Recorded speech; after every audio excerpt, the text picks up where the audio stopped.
Okay, so today we're going to be canning some potatoes. So peel them and chunk them up. And then we'll come back and go to the next step. So we're going to wash up these quart jars. I used the wide mouth today. It's just a little easier to get the potatoes out of and into. So get them all washed up and rinsed off, and then what I do is I put them in the next sink and fill this up with real hot water and just keep the jars hot.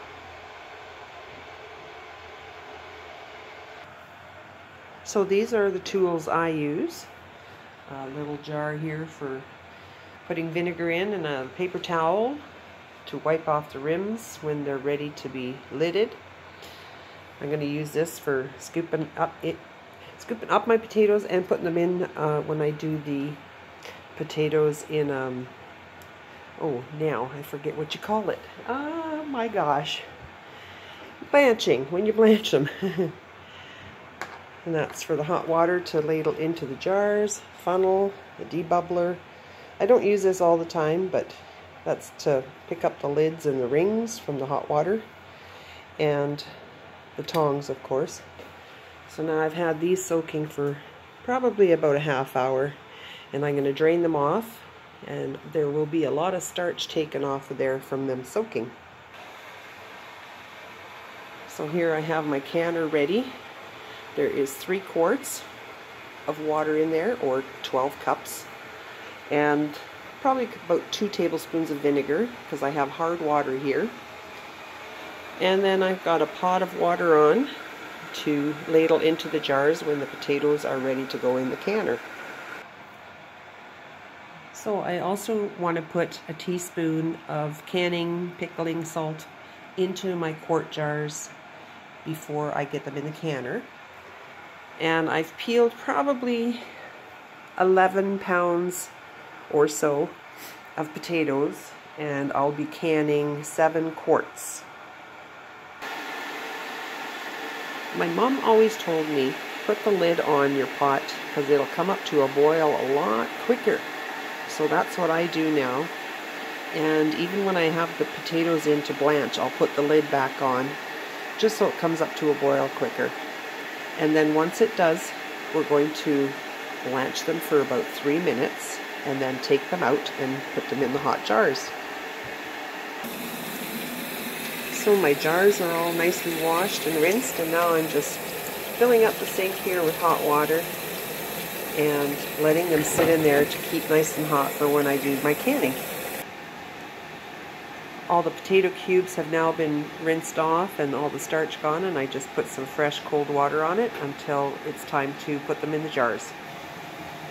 Another thing I do is boil a full tea kettle full of water, because I don't have enough room on this stove to put on a pot of boiling water that I need to fill the jars later. So I just boil a full kettle and use that. So while I'm waiting for my water to boil to blanch the potatoes, I thought I'd give you a little look-see about my Christmas cactus. I got these at Walmart here in Canada for $4.97, I want to say, and they are just beautiful. This one's really pale pink and white. I wish you could see it in real, because this doesn't do it any justice at all, but so pretty. Okay, so potatoes have been blanched for 3 minutes, and now we're going to attempt to fill the jars. I gotta invest in a tripod for my camera, for my phone, because this is really hard to do. But anyways, yeah. Fill your jars up to just under that first ring there on the neck of the jar.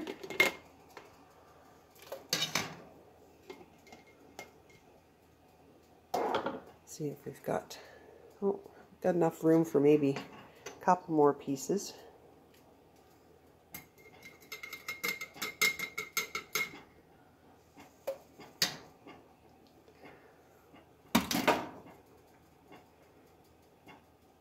Now I'm going to have to get a spoon and scoop that out. Alright, now we got it just where I want it to be. And we're going to do a teaspoon of salt. And I have my kettle boiled here. So I'm going to fill up the jar just around that same spot. Leave a 1-inch space there.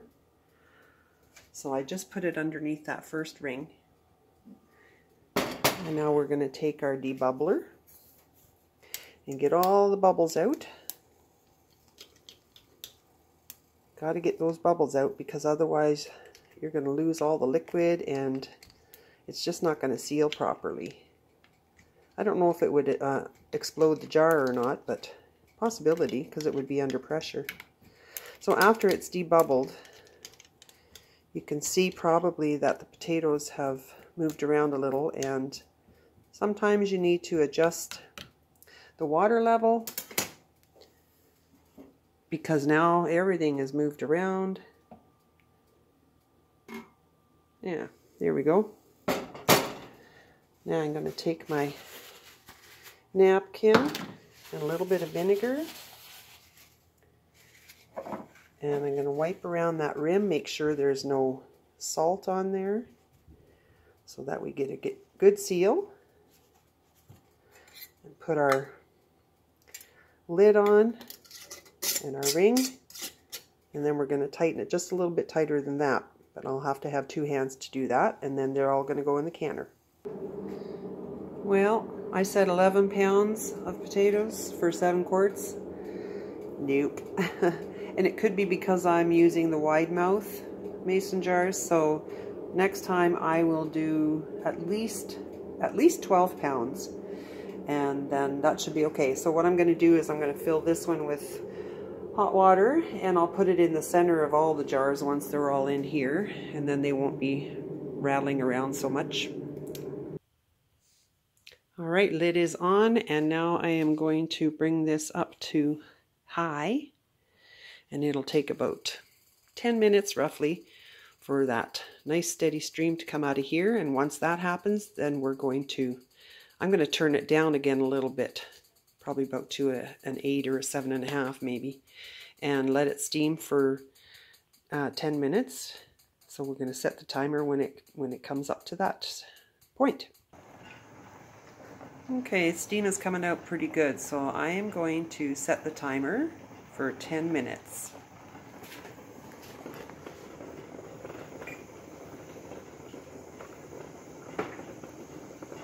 And once that timer goes off, then we're going to put that little jiggler weight on top and wait for that to start jiggling, which takes in about another 10-12 minutes. Pretty soon this thing's going to come up, and that's a good sign.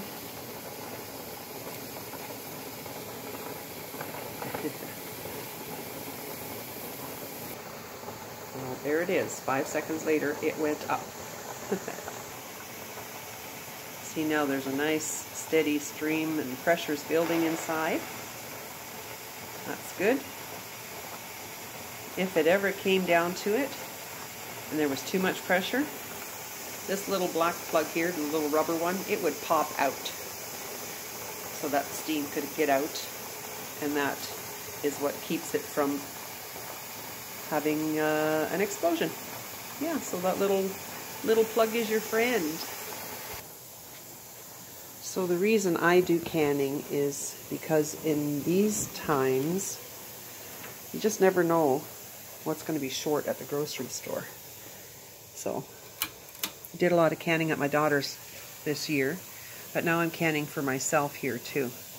So I have vegetable broth, pickles, black beans, white beans, green beans, let's see, carrots, celery. I even canned some mandarin oranges, chicken broth, ham bone broth, vegetable broth, and vegan beef broth, as well as vegan vegetable stew. So yeah, and I have jams and beets and other things too. So I will continue canning all throughout the year. Alright, so my 10 minutes is up, and I'm going to be putting on the weight. I'm at 2,400 plus elevation, so I have to use 15 pounds pressure, so this is going to go on.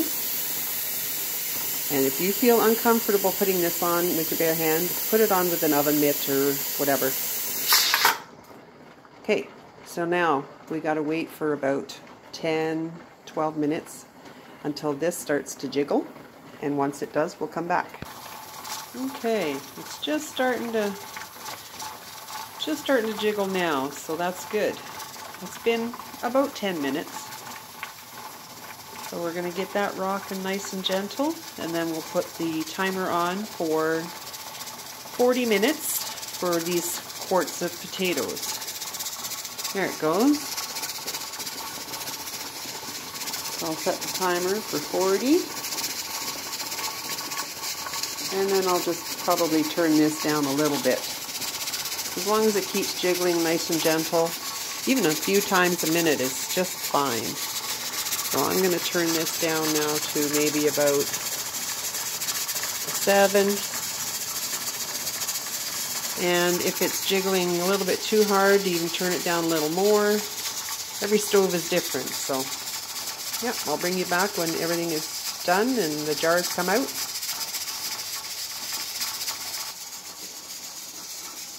Oh, I'm going to have to end the video here because I have to look at some messages on my phone.